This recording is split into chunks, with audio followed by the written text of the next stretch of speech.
appreciate being here. Give this brother a hand. All the good people here at Westminster. Founded in 1904, the first black Presbyterian congregation, as I understand it, west of the Mississippi. So there's some history here. I appreciate the opportunity to be back with you again in these important Presbytery conversations. Last year I spoke about the roots of violence, and today I've been invited to make some framing comments about the roots of poverty. Heidi, I look forward to the time when you invite me to do something a little bit easier. But in fact, these are the most important conversations we could be having as church.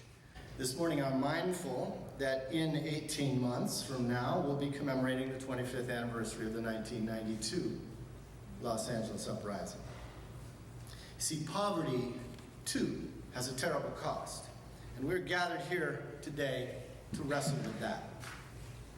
Now, our job as people of faith is to probe deeper than the presenting symptoms of poverty. Our churches should be committed to embracing a radical response. For biblical faith, inequality matters profoundly. The problem is we middle-class folk tend to be preoccupied with tending to our own affluenza. Get rich quick is not much of a mission statement, is it now, Mr. Brubaker? And part of that problem is that we Christians, as Jesuit John Hoey famously put it, tend to read the gospel as if we had no money and spend our money as if we know nothing of the gospel. Well, I guess that's why Presbyterians like to do theology first, to try to get the story right. So let's recall that the biblical story of redemption began with the realities of social disparity. This fact is an inconvenient but unavoidable reality check in our tradition. God hears the cry of the poor first. Without attention to the pain of poverty, Alexia talked about seeing folk in pain. Without that, there can be no exodus, no journey to freedom and justice.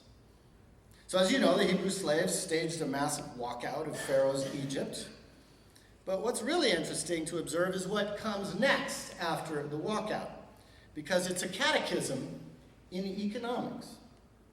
Here's the setup. Turns out that the ancient Israelites, sort of like us modern North Americans, just couldn't imagine a social system apart from the Egyptian political, military, economic complex that they were used to, despite the fact that those Hebrews were at the bottom of that social pyramid. So the first thing they do in the wilderness, as you know, is to pine for their former oppression, proving the truth of the old African-American adage, easier to get the people out of Egypt than to get Egypt out of the people. It seems that the Israelites had internalized imperial appetites and desires, which made it difficult for them to break their dependence upon the very system that marginalized them. Man, does that sound familiar. In response to the Israelites' complaints, Yahweh responds, all right, here's the deal. I'm going to rain bread from heaven.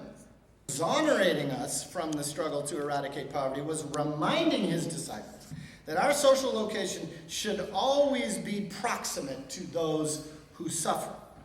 The text is translated, the poor will always be in your midst, which we could also translate, you will always be with the poor. It is a statement of the church's social location, not about the inevitability of poverty. Now, we'd understand this if we were a bit more literate in the left side of our Bibles, because Jesus is actually alluding to another important Sabbath economics text found in Deuteronomy 15, which articulates a whole program to deconstruct poverty in Israel through debt relief and mutual aid. That text begins by pointing out that if debt relief is practiced faithfully by the community, there will be no one in need. And that's the goal. But Scripture is realistic, and so the second half of this text acknowledges that our practices are imperfect, such that needs will always arise, and when they do, the command is to respond with generous justice, not to accept poverty as inevitable, but to reach out your hand to your neighbor. That's the text Jesus is citing. Who knew? This Sabbath economics vision runs throughout the law and the prophets. From the seventh year Sabbath in Exodus 23 that leaves fields to the poor, to the super Sabbath of the Jubilee year in which all debts are forgiven, slaves freed, and land returned to the homeless, Leviticus 25. A structural adjustment to try to prevent economic stratification from becoming permanent. We see it in the assertion of gleaners' rights at every harvest in Leviticus 19. Matsunaga concludes that Los Angeles is one of only two major U.S. cities in which concentrated poverty, that's a technical term, meaning census tracts in which 40% or more of households are below the poverty line, concentrated poverty became more prevalent in Los Angeles between 1990 and 2000. One of only two cities in the nation. Los Angeles, we have a problem. Residents of these neighborhoods, here's something not surprising, are disproportionately Latino and Black, and increasingly foreign-born persons who face language barriers. Also not surprising, these folks in these concentrated poverty tracts are less likely to be employed and more likely to be out of the labor force.